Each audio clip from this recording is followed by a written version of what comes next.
శ్రీ గణేశాయ నమః. శ్రీ గురు దత్తాత్రేయ నమః. ఈ వీడియోలో మనం ఈ రోజున ఏప్రిల్ మాసంలో మేషరాశి వారు ఎలా ఉందో తెలుసుకుందామా. మేషరాశి అశ్వని 1, 2, 3, 4 పాదాలు, భరణి 1, 2, 3, 4 పాదాలు, కృత్తిక 1వ పాదం మేషరాశిలోకి వస్తాయమ్మా.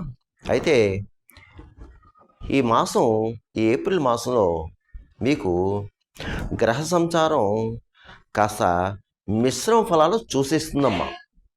గ్రహ సంచారం మిశ్రమ ఫలాలు సూచిస్తుంది. కొన్ని విషయాలు అనుకూలంగా ఉంటాయి మీకు, కొన్ని విషయాలు ప్రతికూలంగా ఉంటాయి. అయితే దంపతుల మధ్య ప్రేమానురాగాలు ఉంటాయి, కుటుంబ సఖ్యత బాగుంటుంది. కాకపోతే అంటే అప్పుడప్పుడు కాస్త డిస్టర్బ్ అవుతారు దంపతులు. ఏదో చిన్న చిన్న చికాకులు ఉంటాయి, కాస్త అర్థం చేసుకుని మెలగండి. ఇకపోతే మిత్రవర్గం వారు, వారి యొక్క సహాయ సహకారాలు మనకు బాగానే ఉంటాయి. కానీ బంధువర్గం వారితో మాత్రం కాస్త చికాకుగా ఉంటుంది. బంధువర్గం వారు, అలాగే రక్త సంబంధికులు ఎవరైతే ఉన్నారో వాళ్ళతోటి కాస్త ఇబ్బందికరమైన వాతావరణం, చిన్న చిన్న మనస్పర్ధలు రావడానికి అవకాశం కనిపిస్తుంది. కానీ మీరేంటంటే మీ పని మీరు చేసుకుని వెళ్ళిపోండి. వాదోపవాదాలకు దిగొద్దు, వాదోపవాదాలకు వెళ్ళొద్దు. కాస్త ఈ మాసం ఓపిక పట్టండి. అయితే ధనం విషయంలో బాగానే ఉంటుంది, సమయానికి ధనం వస్తుంది. కానీ అధిక ఖర్చులు, విపరీతమైన ఖర్చులు ఉంటాయి. అలాగే ఆరోగ్య విషయంలో చాలా జాగ్రత్తగా తీసుకోవాలి ఈ మాసం. మీరు హెల్త్ విషయంలో హెల్త్ ఇష్యూస్ ఎక్కువ రావడానికి అవకాశం ఉంది. అలాగే ప్రయాణ విషయంలో కూడా చాలా జాగ్రత్త. దూర ప్రయాణాలు అవసరమైతేనే చేయండి, లేకపోతే వద్దు. అలాగే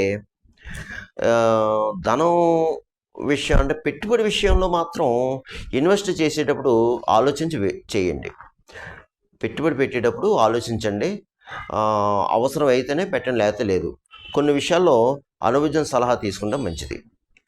ఇక ఈ భూమి గృహం సంబంధించిన లావాదేవీలు, ఆర్థిక లావాదేవీలు ఈ మాసానికి కాస్త వాయిదా వేయండి.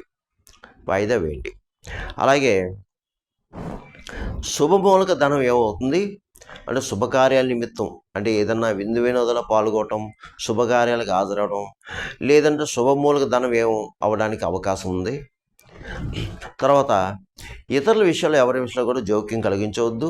అలాగే ఎవరికి కూడా మీరు హామీలు వద్దు. నోటి దోషం చేయొద్దు.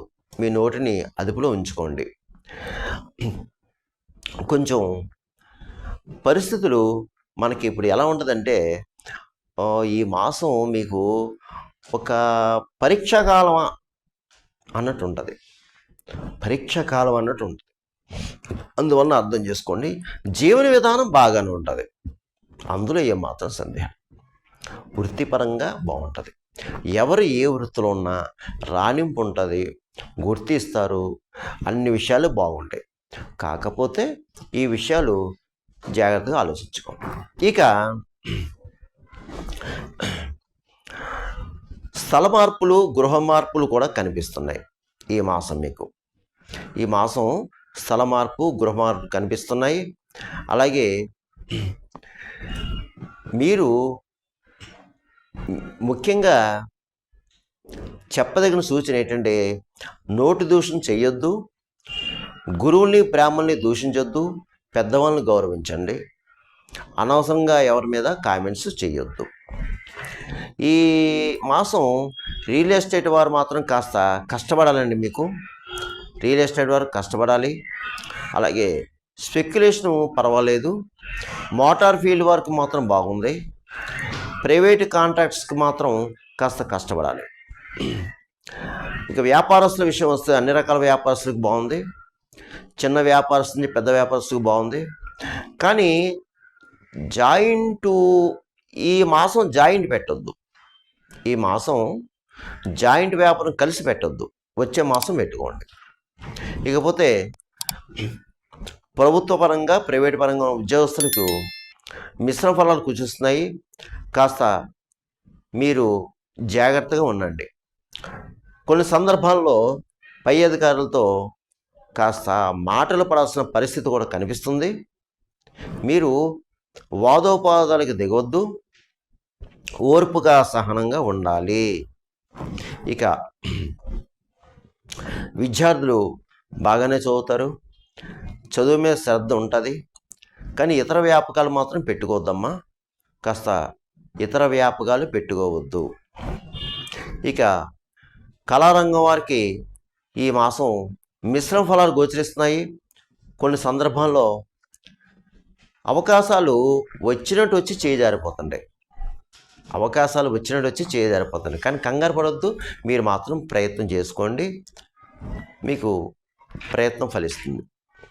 రాజకీయ నాయకులకి ఈ మాసం కాస్త పరీక్ష కాలం అన్నట్టు ఉంటుంది.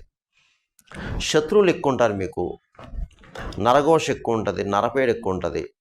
అయినా మీకు ప్రజల్లో మాత్రం మంచి పేరు ప్రఖ్యాతులు ఉంటాయి, అందులో ఏమాత్రం సందేహం లేదు. కాస్త శత్రు విషయం జాగ్రత్తగా ఉండండి. ఇక ఈ యొక్క రాశి ఫలాలు, మాస ఫలాలు, కేవలం మాస ఫలాలు, ఇది మీకు మహా అయితే 40% వర్తిస్తుంది. మిగతా 60% మీ యొక్క జన్మజాతకాన్ని బట్టి ఉంటుందమ్మా. నేను చెప్పిన ఈ రాశి ఫలాలు అందరికీ జరగాలని లేదు, జరగకూడదని లేదు, ఇది మాత్రం గమనించండి. ఇక ఈ మేష రాశి వారు ఏప్రిల్ మాసంలో నేను చెప్పిన పరిహారాలు చేసుకుంటే చక్కగా మీ అందరికీ కూడా బాగుంటుంది. ఏమిటి అంటే, ఈ మాసం అంతా మీరు సుబ్రహ్మణ్య స్వామి ఆరాధన చేసుకోండి, మంగళవారం నియమాలు పాటించుకోండి. ప్రతి మంగళవారం కూడా వీలైతే శ్రీవల్లి దేవసేన శ్రీ సుబ్రహ్మణ్య స్వామి వారికి అభిషేకం చేయించుకోండి. కనీసం నెలలో ఒక మంగళవారం చేయించుకోండి. అలాగే ముఖ్యంగా ఈ నెలలో షష్ఠీలు, 2 షష్ఠీలు వస్తాయి. షష్ఠి తిథి రోజున ప్రదోష వేళలో సాయంత్రం వేళ సుబ్రహ్మణ్య స్వామి వారికి అర్చన చేయించుకోండి. అలాగే ఒకసారి వీలైతే మీరు శ్రీకాళహస్తి వెళ్ళడానికి ప్రయత్నం చేయండి. శ్రీకాళహస్తి వెళ్ళి ఒక మంగళవారం రోజున రాహుకేతు పూజ చేయించుకోండి. ఇక మీరు అమావాస్యకి ముందు వచ్చే మాస శివరాత్రి రోజున రుద్రాభిషేకం చేయించుకోండి శివాలయంలో. ఒకసారి ఒక మంగళవారం మీరు కందులు, ఎర్ర వస్త్రంలో కిలోంపావు కందులు మూట కట్టి బ్రాహ్మణికి దానం చేయండి. యథాశక్తి దక్షిణ తాంబూలం ఇవ్వండి. తర్వాత గోవుకి ఆహారం పెట్టండి, గోవుకి గడ్డి పెట్టండి. అలాగే మంగళవారం రోజున కానీ శనివారం రోజున కానీ కుక్కలకి బిస్కెట్లు, బ్రెడ్ పెట్టండి. భిక్షగాలకు ఆహారం వేయండి. అలాగే మీ ప్రదేశాల్లో కాకులు ఉంటే తీపన్నం పెట్టండి, పావురాలు ఉంటే జొన్నలు వేయండి, పిచ్చుకలు ఉంటే ధాన్యం వేయండి. మీ సావకాశ సందర్భానుసారం బట్టి చేసుకోండి. ఇకపోతే వీలైతే ఈ మాసంలో మీరు మీ ఇంట్లో వ్రతం చేయించుకోండి, సత్యనారాయణ స్వామి వ్రతం చేయించుకోండి. ఈ మాసంలో, ఈ చైత్ర మాసంలో మీకు వ్రతం చేయించుకుని నలుగురిని పిలిచి చక్కగా భోజనం పెట్టండి. మీకు వ్రతం చేయించిన అయ్యగారికి యథాశక్తి దక్షిణ తాంబూలం ఇచ్చి అయ్యగారిని సత్కరించి ఆయన ఆశీస్సు తీసుకోండి. అందువలన మేషరాశి వారు ఈ మాసంలో నేను చెప్పినట్లు చేసుకుంటే మీ అందరికీ కూడా మంచి జరుగుతుంది. ధైర్యంగా ఉండండి, అడుగు ముందుకేయండి, మనోనిబ్బరంగా ఉండండి, ఆత్మవిశ్వాసంగా ఉండండి. మీ అందరికీ మేలు జరుగుతుంది, శుభం జరుగుతుంది. సర్వేజన సుఖినో భవంతు.